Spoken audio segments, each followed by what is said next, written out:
Menteri Kebudayaan Republik Indonesia, Fadly Zon, secara resmi membuka UISP Interregional Conference 2025 bertema Asian Prehistory Today, Bridging Science, Heritage, and Development di Universitas Kristen Satya Wacana, Salatiga.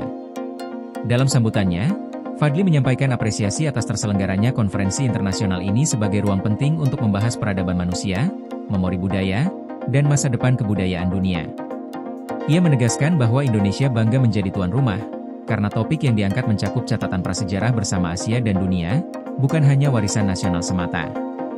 Konferensi UISP merupakan bagian dari agenda internasional Union International des Sciences Préhistoriques et Protohistoriques, yang bekerja sama dengan Kementerian Kebudayaan melalui museum dan cagar budaya.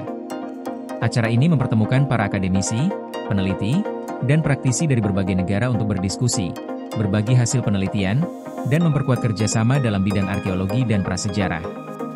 Fadly juga menyoroti kekayaan sejarah dan budaya Indonesia yang mencerminkan keberagaman luar biasa.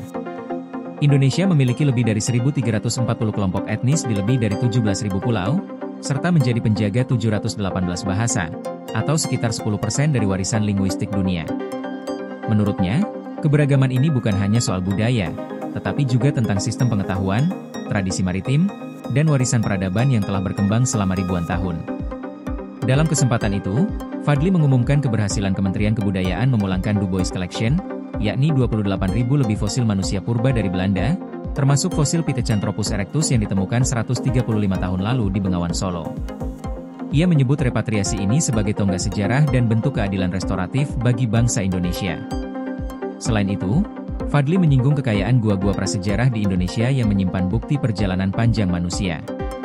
Di antaranya Gua Leang Karampuang di Maros dengan lukisan tertua berusia lebih dari 51.000 tahun, Gua Lida Ajer di Sumatera Barat yang menunjukkan kehidupan Homo sapiens 60.000 tahun lalu, serta Gua Harimau di Sumatera Selatan yang merekam budaya manusia dari ribuan tahun sebelum Masehi.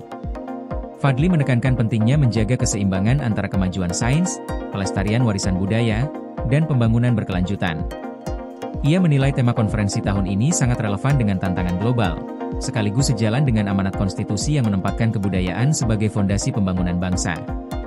Menurut Fadly, budaya adalah kekuatan lunak atau soft power yang mampu menyatukan bangsa, membangun dialog antar negara, serta mendorong transformasi ekonomi dan sosial.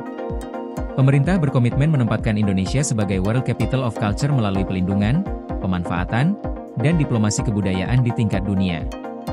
Fadly juga mengajak komunitas ilmiah UISP untuk berkolaborasi dalam penelitian dan pengelolaan situs prasejarah Indonesia seperti Sangiran, Maros Pangkep, Gua Harimau, dan Sangkulirang Mangkalihat.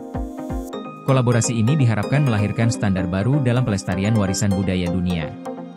Sementara itu, Presiden UISP, Jacek Kabaczynski, menyampaikan apresiasi kepada Indonesia sebagai tuan rumah konferensi yang diikuti perwakilan dari 40 negara. Ia berharap diskusi yang berlangsung selama 10 hari dapat menghasilkan kontribusi nyata bagi pengembangan ilmu prasejarah global.